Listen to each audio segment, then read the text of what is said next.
Well, welcome to Good Business Pays TV, the podcast where you can find out everything that you need to know about late and slow payments to small business.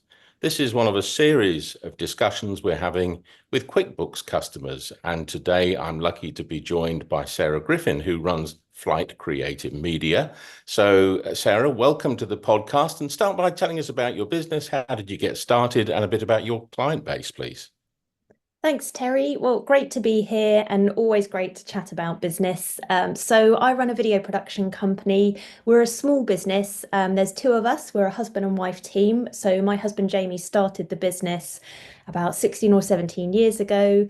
I worked in the media and within marketing agencies while he was running the business by himself. And then he just got too busy and needed an extra pair of hands. So I joined the business 6 years ago, and I'm the video producer and business manager. So I look after all our day-to-day running of the business, looking after clients, and obviously I take care of our day-to-day bookkeeping as well. So I'm using QuickBooks every single day of the week. And Jamie is the creative. So he does all the filming and the editing and the motion graphics, and basically everything creative for our customers. So we've got quite a diverse client base. We work with small businesses, so we have a few local customers. We're based here in the New Forest in the south of England. So we have a few clients that are based in the New Forest and Lymington, some marine clients as well due to our location. And we also have some larger clients. We work with marketing agencies and comms agencies as their video and photography partner. And we also work with larger businesses, so directly with marketing managers as sort of an A team that's working directly with those product and marketing managers within smaller teams, who are sort of big hitters but a smaller team. So we have a very diverse client base. And I should also add as well that I work as a voiceover artist within the umbrella of the business. So I voice some of the projects for our clients, and I also source other voiceover artists for our particular sort of localized projects, so different languages and things like that. And I also work with other production companies to voice their videos. So no 2 days are the same. And I should imagine, actually, I mean, it sounds very glamorous of video film production to people who don't work in that area, but it's quite a complicated set of moving parts, isn't it? And um, for people watching this who don't work in that line of business, can you tell us more about the role that cash plays in running a business like that and cash Yeah. flow? So with our line of work, so we're primarily creating marketing and comms videos for businesses.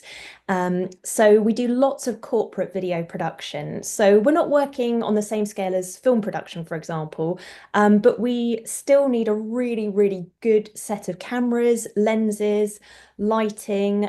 Sometimes we have to pull in freelancers to work with us, and we spend quite a lot of our profit on investing in gear every single year. So you're always trying to keep up with the latest trends, and we try and buy the best kit that we possibly can to give our clients the best end result. So we want the best lenses, the best cameras, the best lighting, and they're not cheap. So for us, having enough cash in the business is absolutely crucial. And sometimes we do need to buy kit in advance of a project starting. So if a client has a particular need and we need to buy a particular piece of kit to be able to do that job, we need to have that capital available to us to be able to invest in it, to be able to deliver what the client needs for us. So cash is absolutely critical. And then we still have all our regular day-to-day bills like any other business. So, our internet, our electric, paying our own salaries, that sort of thing. So we have to be very careful with our cash flow. I suspect as well you get into a situation where you're paying freelancers or for kit or for locations well ahead of the time when you're Yes. going to get paid by your client. Is that right? Yes, so because we do sometimes have some expenses coming up prior to a job starting. So, for example, this week we're flying out to Bulgaria to do a job for a client. So, we've had to book our hotels, our flights, airport parking. We've had to buy a few bits and bobs that we need to take with us. So we've had to spend quite a lot of our own cash in advance of the job actually starting. And one of the ways that we safeguard our business is by asking for a 50% deposit of the total project cost in advance of the project starting. So we have 50% of the total cost before we even start the job. So that safeguards us against, potential things going wrong. If you invest lots of your own money and then, the job gets cancelled for some reason or the client disappears off the face of the earth, that's one of the safeguards that we have in place. And I suspect as well, because of the diverse nature of your clients, some being large businesses, maybe international businesses, other local businesses in Lymington and what have you, you've got a difference between the way people pay. And so I'm interested in whether you've experienced, you don't need to name any companies, but experienced problems with late and slow payments. And is it from all sizes of client or is it particular types of client? So we do occasionally have late payments. Sometimes that's due to, I think, perhaps your invoice slips through the net and you need to remind them that it hasn't been paid. And I don't know if that's an internal issue with the business. Um, some larger businesses have longer payment terms. That's just a standard thing within their business. And unfortunately, it's, this is the term that we have. Take it or leave it if you want to work with us. And then we have some clients who are big and small, but quite often, funnily enough, the smaller clients pay very quickly. So there's a real range of people. I mean, for example, I've just worked with a business on Friday. I delivered a voiceover for them, did all the work on Friday and sent my invoice straight over.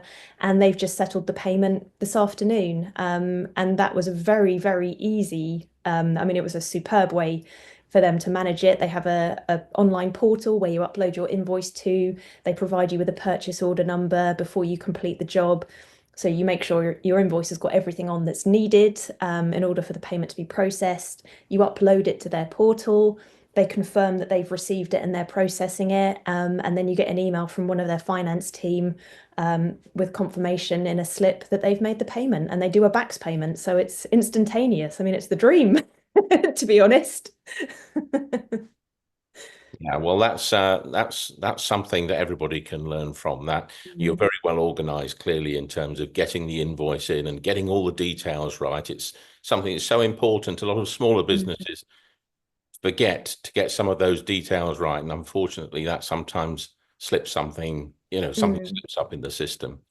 What difference does it make, or would make, let's say, to your business if you got paid, let's say, faster or more regularly? Would it actually make a difference if you could rely on payments coming in faster and more regularly? It would make a massive difference. So because we have to be very careful with our cash flow, and I think any business of any size would ideally like to be on top of their cash flow every day.